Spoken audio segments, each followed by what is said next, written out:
నారాయణం నమస్కృత్య నరం చైవ నరోత్తమం దేవీం సరస్వతీం వ్యాసం తతో జయముదీరయేత్. హరి ఓం. పరమేశ్వర స్వరూపైన సభకి నమస్కారం. ఇప్పుడు ఇంద్రుడి దరిద్రం తీరాలి. ఇంద్రుడి దరిద్రం కాదు, లక్ష్మీదేవి యొక్క ఆవిర్భావం జరగబోతోంది. అమ్మవారు క్షీరసాగర మదనంలో పుట్టినప్పుడు ఒక గమ్మత్తు చేసింది. శుక్రవారం పంచమి నాడు పుట్టింది. ఇప్పటికీ పద్మావతి అమ్మవారు కూడా శుక్రవారం పంచమి. అందుకే అమ్మవారికి ఈ మాసాలలోనే ఫిబ్రవరి మార్చిల్లోనే పాల్గొన మాసంలో ఒక గమ్మత్తు చేస్తారు. పద్మావతి తిరుచానూరులో ఏమిటో తెలుసా అండి, సుమంగళి పూజ అని ఒక పూజ ఉంది. పసుపు కుంకాలున్న ఆడవాళ్ళందరూ ఆ రోజున పసుపు తాళ్ళు, నల్లపూసలు, గాజులు, పువ్వులు, పసుపు కుంకం పట్టుకెళ్ళి అమ్మవారికి ఇస్తారు. 5వ తరం ఉన్న ఆడవాళ్ళందరికీ దానికి ట్రస్ట్లు ఉన్నాయి. పెద్ద పెద్ద కళ్యాణ మంటపాల్లో భోజనం పెడతారు. వాళ్ళందరితో కలిసి లక్ష్మీదేవి వచ్చి కూర్చుని భోజనం చేస్తుంది. ఇప్పటికీ ప్రతి ఏడాది ఇప్పటికీ మనకి తిరుచానూరులో జరుగుతుంటుంది ఉత్సవం. అందుచేతనే అమ్మవారి ఆవిర్భావం జరిగి రేపు కళ్యాణం జరిగిన తర్వాత కాకినాడ పట్టణంలో ఉన్న సువాసినులందరూ కొన్ని కోట్ల జన్మలు అలా పసుపు కుంకాలతో ఐశ్వర్యంతో ఉండి కుటుంబాలని రక్షించుకుని వాళ్ళు ధర్మ మార్గంలో భర్తలు ప్రవర్తించేటట్టు చూడాలని లక్ష్మీ పూజ ఆదివారం పెట్టుకున్నాం. ఇప్పుడు మళ్ళీ పాల సముద్రాన్ని చిలికారు. తొలుకారు మెరుగుకై వడ్డి తల్లతల్లమ నిమేను మెర్రయ ధగధగమనుచున్ కలుముల నీడెడు చూపుల చెలువంబుల మొదలి టెంకి సిరి పుట్టెన్రుపా. అపాసటి కాంతితో తెల్లటి వస్త్రాలు కట్టుకుని పద్మాననే పద్మవూరు పద్మాక్షి పద్మ సంభవే అని ఆ పాల సముద్రంలోంచి నల్లని కన్నులతో సొగసైన చూపులు ఇలా మాతృవాత్సల్యంతో అందరి వంక చూస్తూ లక్ష్మీదేవి పాల సముద్రంలోంచి ఆవిర్భవించింది. అమ్మవారి చూపులు ఎంత దిశల వరకు పడ్డాయో అంతవరకు దరిద్రములన్నీ తొలగిపోయి అందరూ ఆనందమును పొందారు. లక్ష్మీదేవి జన్మించింది. ఆనాడు పాల సముద్రం దగ్గర ఉత్సవం జరిగినట్టు జరుగుతోంది. నేను ఇక్కడ నమ్మి ఒక మాట చెప్తున్నాను. ఇవాళ ఈ ఘట్టాన్ని ఎవరు విన్నారో వాళ్ళకి కొన్ని కోట్ల జన్మలు తరమవలసిన దరిద్రం నశించిపోయింది. ఇది పరమ యథార్థం. అందుకని ఆ తల్లి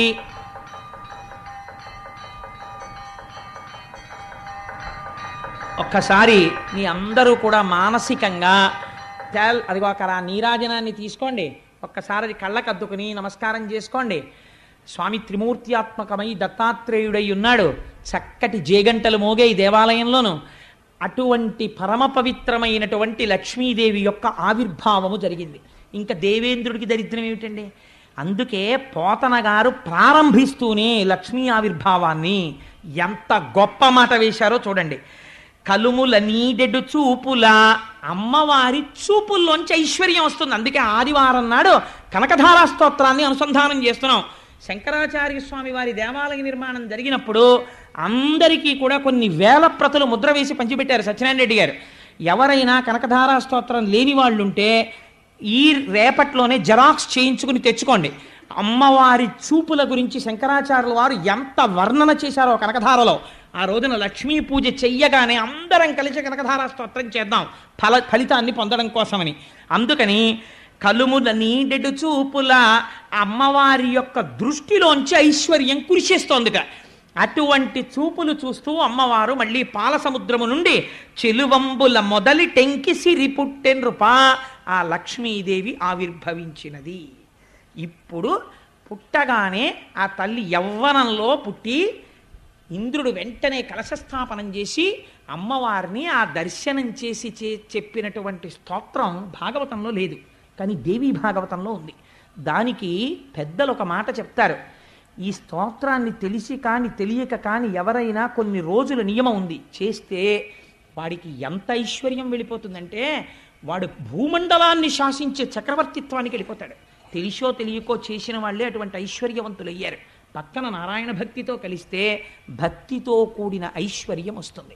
సరే, అందుచేత అటువంటి తల్లి ఆవిర్భావాన్ని ఇవాళ మనం అందరం మనస్సులో దర్శనం చేసి తెల్లటి చీర కట్టుకుని పచ్చటి ముఖంతో బంగారు రంగుతో మెరిసిపోతూ నల్లటి జుత్తుతో కబరీబంధం నిండా చెంగల్వ పూలు, ఆ తర్వాత చక్కటి సంపంగి పూలు, మల్లెపూలు, జాజి పూలు అలంకారం చేసుకుని మెడ నిండా హారాలు వేసుకుని ఇలా చేతితో ఐశ్వర్యాన్ని కురిపిస్తూ వరదముద్ర పట్టి మీ కోరికలు తీరుస్తాను సుమా అని అందరికీ అభయం ఇస్తూ 2 పాదములు ఇలా కలిపి పద్మాసనం వేసుకుని అయ్యో బిడ్డలందరూ నా పాదాలు చూడాలనుకుంటున్నారని మన కోసమని అమ్మవారు తన కుడి పాదాన్ని కిందికి చాపి ఆ పచ్చటి పాదం, ఎర్రటి వేళ్ళు, తెల్లటి గోళ్ళు, దానికి అలంకారం చేయబడిన పసుపు, చుట్టూ ఉన్న లత్తుక, అమ్మ పాదాల మీద పూజ చేయబడిన పువ్వులు,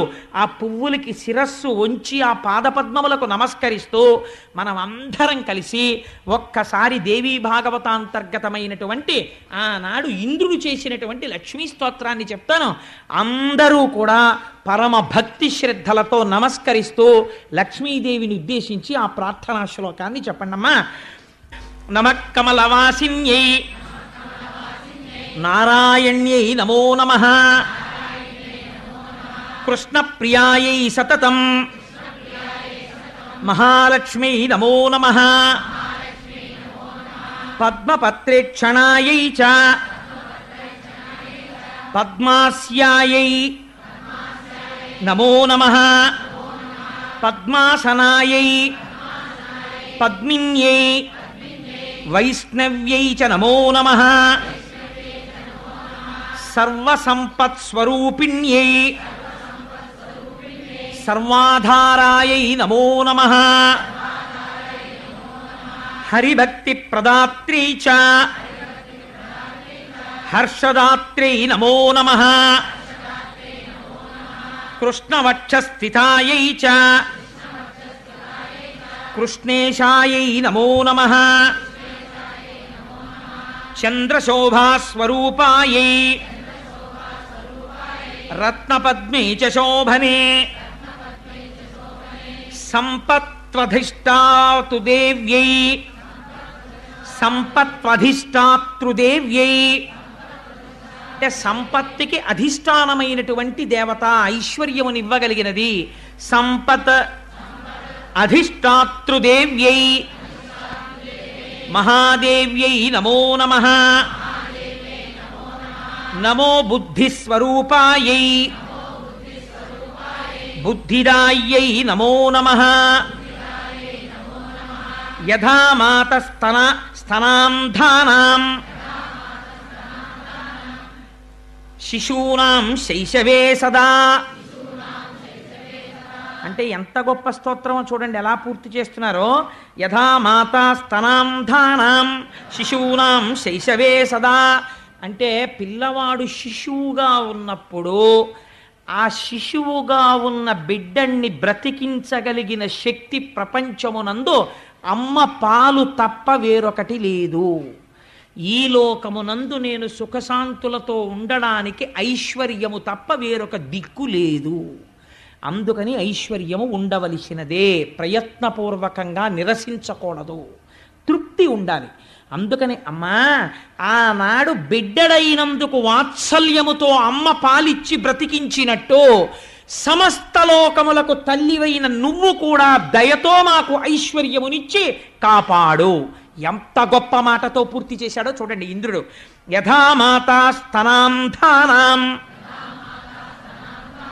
శిశూనాం శైశవే సదా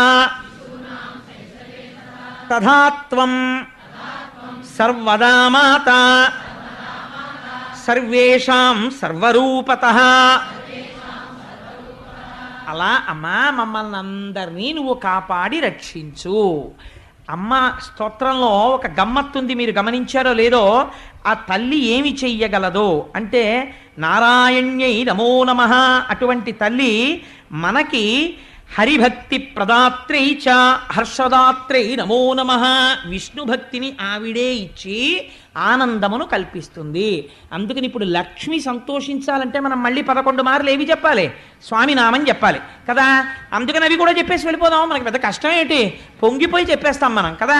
అందుకని మీరేమనాలి? గోవింద గోవింద హరి గోవింద గోకుల నందన గోవింద అనాలి. అందుకని అనండి, నిఖిల లోకేశ గోవింద, ఇహ పరదాయక గోవింద,